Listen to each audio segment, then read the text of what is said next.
Hello mga nakshis! Praised be Jesus and Mary! Welcome sa ating Vlogavlog number 35. Kung saan ipapasilip ko nga sa inyo ng very light ang nagaganap ng Santo Niño exhibit sa San Guillermo Parish Church sa Bacolor, Pampanga. Ito nga yung kanilang annual The Silaning Banala Anak Santo Niño Exhibit 2026. Nagbukas nga siya noong January 31 na magtatagal nga hanggang February 8. Bukas siya sa public viewing mula 7 a.m. hanggang 7 p.m. Actually, nagpunta kami dito para lang talaga bisitahin yung simbahan at makita nga ang Birhen ng Lanaval. Yun nga lang, we are so blessed din talaga dahil pagpasok namin sa loob is meron ngang exhibit ng mga ninyo. Sobra nga din kami natutuwa dahil nga yung ilan sa mga ninyo na nandito sa exhibit na ito ay nilabas din sa exhibit ng Santo Niño de Malolos.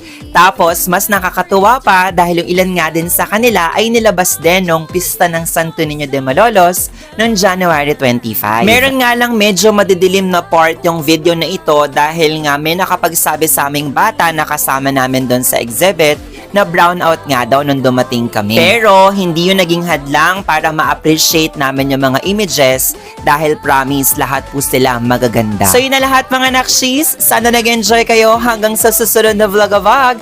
Dakala salamat. Himingat! No, Karin. Charot.